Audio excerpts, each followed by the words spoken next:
de masse, aujourd'hui, ce roman, vous m'avez dit ça dans une de vos réponses, il a fallu beaucoup de distance pour le faire. Oui, beaucoup, bien sûr. J'aurais absolument pas pu l'écrire après la sortie de l'émission ou quelques années après. Ça fait 14 ans là, que j'ai fait l'émission. Mais du coup, vous avez un regard critique sur votre parcours ou vous trouvez ça bien malgré tout? Comment vous vivez ça aujourd'hui? Aujourd'hui, je suis incapable de réduire cette expérience à c'est bien ou c'est pas bien. Je pense que c'est complexe. C'est des sentiments contradictoires en permanence. Et par contre, aujourd'hui, je suis moins dans la rancœur et dans la rébellion parce que j'ai pu m'émanciper et que effectivement j'ai pu faire plein de choses depuis et bénéficier des incroyables rencontres et réseaux professionnels que l'émission m'a donné la chance d'avoir. Donc ça, évidemment, je crois que ça restera toute ma vie un sentiment ambigu envers cette émission et que je dois juste et que j'apprends juste à vivre avec. Ouais, on le sent en tout cas dans votre personnage, c'est souvent ambigu. Toute sa traversée, elle part de l'anonymat, elle est jeune, elle vit en province, elle arrive à Paris, elle rentre dans cette émission, elle gagne, c'est intéressant en termes de roman de la faire gagner. Bien sûr. Et puis à un moment donné, l'ange se brûle les ailes, elle sort son premier album, ça fonctionne, sauf que bon, à un moment donné, tout se casse la gueule.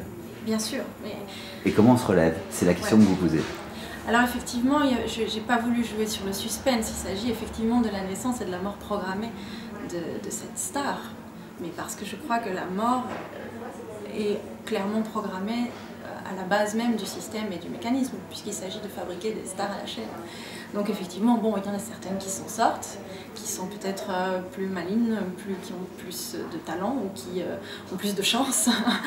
Voilà, certains s'en sortent. Mais c'est l'exception. Mais bien sûr, a priori quand même, le système est fait pour vous valoriser, puis pour vous détruire. Voilà, donc effectivement, comment naviguer là-dedans, comment se reconstruire après. Et puis surtout, ce qui est plus complexe, c'est quand le système, en tout cas quand vous vous êtes mis à croire vous-même que votre avatar était devenu votre identité. C'est ça la vraie problématique du livre en fait. Et je trouve que ce mot avatar est particulièrement juste pour parler de ce personnage médiatique, public. Complètement démultiplié aujourd'hui avec les réseaux sociaux, chose qui était moins installée à l'époque où il y avait la Star Academy à laquelle vous avez participé. Tout à fait. Alors j'imagine qu'aujourd'hui ça doit être un enfer supplémentaire à gérer, quoi. Je pense qu'aujourd'hui tout est fait pour démultiplier au maximum cette image narcissique sous tous les angles et qu'effectivement ça complexifie énormément les situations. Le bouquin, vous l'adressez à qui? Pour qui vous avez écrit ce bouquin? Pour moi. Je l'ai écrit pour transcender cette expérience, pour en faire un acte créatif. Je l'ai écrit pour effectivement...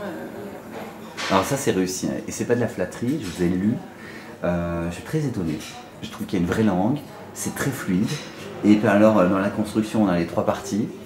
Je sais plus les titres, mais c'était avant la lumière, pendant et puis l'après, quoi. Le titre, Supernova, explosion spectaculaire d'une étoile qui vidée de sa substance s'effondre sur elle-même. On l'avait bossé ce bouquin. Oui, je l'ai bossé. Bien sûr, je l'ai bossé. Je l'ai bossé en même temps, j'ai l'impression qu'il était là déjà. Il dormait en vous. Oui, exactement. Il dormait en moi et puis comme je vous l'ai dit, le travail d'analyse, en fait, on m'a déjà posé la question, mais ça doit être une thérapie pour toi d'écrire ce livre. Il ne s'agit pas du tout d'une thérapie. Je pense que le travail intime... Pour moi, vous avez été plus loin. Voilà, le travail intime est fait dans l'intime. Je pense que là, vraiment, on est dans un acte de transcendance. Vous avez utilisé la matière aujourd'hui. Oui, c'est ça. On le sent bien. Pour ceux qui vous liront jusqu'au bout, ils auront compris ça. Super. Justement, moi je serais très curieux de savoir l'avis que les gens de la musique, que les gens qui vous ont accompagné dans cette époque-là, il faut tous qu'ils vous lisent et savoir ce qu'ils en pensent de Supernova. Ils vont tous s'y retrouver quand même. Je suis très curieuse aussi.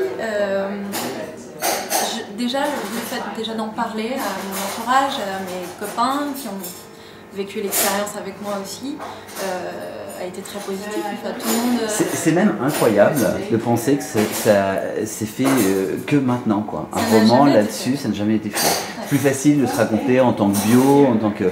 Mais un roman comme ça, moi je trouve que ça n'a jamais été fait. Et pourquoi? Est-ce que finalement il n'y a pas un tabou, il n'y a pas un silence, il n'y a pas une difficulté à prendre la parole et l'écriture pour le faire?